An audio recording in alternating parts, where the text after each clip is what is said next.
Assalamualaikum warahmatullahi wabarakatuh. Kami dari kelompok 4 yang beranggotakan Muhammad Rizky Rahmadi dan Yudi Pratomo akan mempresentasikan hasil diskusi kami tentang analisa kegagalan, yaitu patah ulet.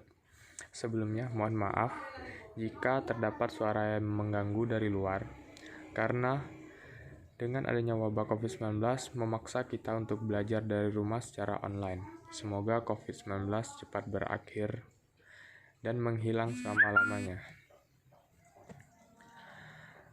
Baiklah, kita mulai. Apa itu patah ulet? Patah ulet merupakan patah yang diakibatkan oleh beban statis yang diberikan pada material. Jika beban dihilangkan, maka penjalaran retak akan berhenti.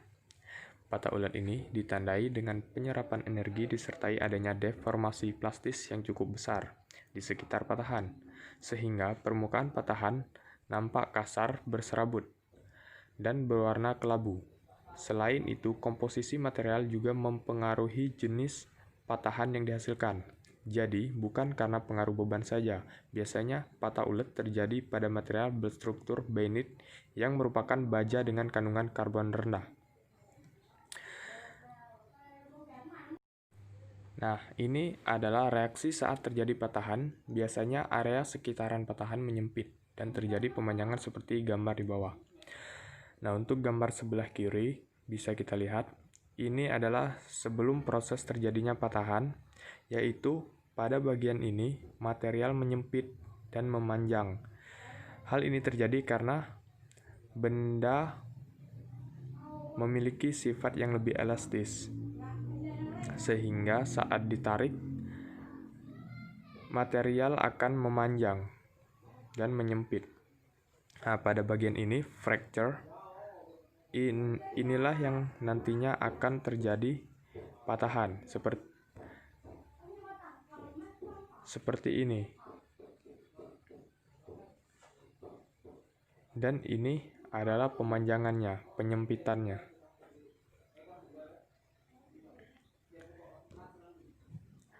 Pada perpatahan ulet terdapat gabungan rongga mikromaterial. Pada gambar di bawah ini dijelaskan ilustrasi skematis terjadinya perpatahan ulet pada suatu spesimen yang diberikan pembebanan tarik. Tahapan terjadinya perpatahan ulet pada sampel uji tarik. A. Penyempitan awal. Ini akan menyempit. B. Pembentukan rongga-rongga kecil. Nah, setelah menyempit, akan terjadinya rongga-rongga kecil dalam benda. C. Penyatuan rongga-rongga pembentuk suatu retakan. Nah, rongga-rongga kecil tadi akan membesar dan membentuk suatu retakan. D. Perambatan retak. Nah, setelah itu, retak akan merambat ke seluruh benda yang menyempit tadi. E. Perpatahan geser akhir pada sudut 45 derajat. Nah, patahan ini akan berbentuk sudut 45 derajat. Nanti akan kita jelaskan pada slide selanjutnya. Nah, ciri-ciri perpatahan ulet. Permukaan hasil patahan gelap karena menyerap cahaya. Permukaannya berfibros dan membentuk cup and cone. Nah, cup and cone inilah yang tadi membentuk 45 derajat. Pada perpatahan ulet terjadi mekanisme necking. Necking terjadi akibat berkumpulnya void yang membuat void semakin membesar. Void-void tersebut umumnya muncul pada daerah necking sehingga menjadi tempat terkonsentrasinya stres yang akhirnya menjadi penyebab patah. Crack merambat secara intragranular atau memotong pada batas butir. Ada reduksi luas penampang patahan akibat tegangan uniaksial. Tempo terjadinya patah lebih lama. Pertumbuhan retak lambat tergantung pada beban. Nah, ini adalah tampilan foto scanning elektron mikroskop dari perpatahan ulet yang dijelaskan oleh gambar berikut. Nah, tampilan permukaan patahan dari suatu sampel logam yang ditandai dengan lubang-lubang di empel sebagai suatu hasil proses penyatuan rongga-rongga kecil selama pembebanan berlangsung. Nah, retakan inilah yang memanjang mengapa benda tersebut menyempit. Ya, selamat pagi kepada teman-teman. Saya akan melanjutkan presentasi yang telah dibawakan oleh teman saya, Yudi Pratomo, yaitu tentang perpatahan getas. Perpatahan getas merupakan perpatahan akibat penambahan retak tanpa keuletan dengan didahului oleh deformasi plastis, namun tidak disertai dengan penyerapan energi.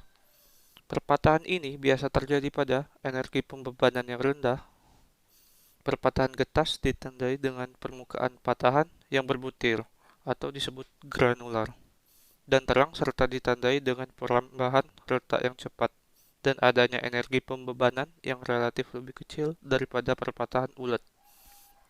Perpatahan getas biasanya terjadi pada material yang memiliki struktur martensit atau material yang memiliki komposisi karbon yang sangat tinggi sehingga sangat kuat namun rapuh. Dan dapat dilihat contoh dari perpatahan getas dari gambar di samping. Ciri-ciri perpatahan getas yaitu: pertama, permukaannya terlihat berbentuk granular, berkilat, dan memantulkan cahaya. Yang kedua, terjadi secara tiba-tiba tanpa ada deformasi plastis terlebih dahulu sehingga tidak tampak gejala-gejala material tersebut akan patah. Yang ketiga, tempo terjadinya patah lebih cepat.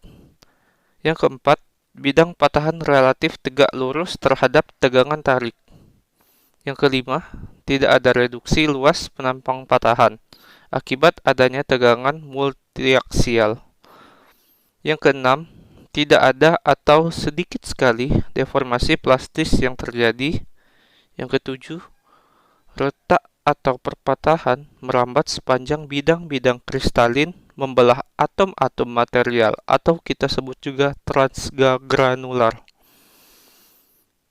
Yang ke-8, pada material lunak dengan butir kasar atau coarse grain, maka dapat dilihat pola-pola yang dinamakan seiron atau fan-like pattern yang berkembang keluar dari daerah awal kegagalan. Yang ke-9, material keras dengan butir halus atau yang disebut fine grain tidak memiliki pola-pola yang mudah dibedakan. Dan terakhir, material amorphous, contohnya seperti gelas, memiliki permukaan patahan yang bercahaya dan mulus. Selanjutnya, ini adalah foto dari hasil scanning elektron mikroskop.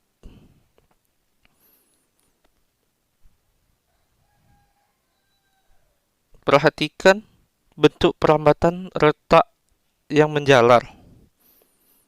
Gambar A memotong butir transgranular fracture dan gambar B melalui batas butir material intergranular fracture. Sekian dari kelompok kami. Terima kasih atas perhatian teman-teman. Kami ucapkan Assalamualaikum warahmatullahi wabarakatuh.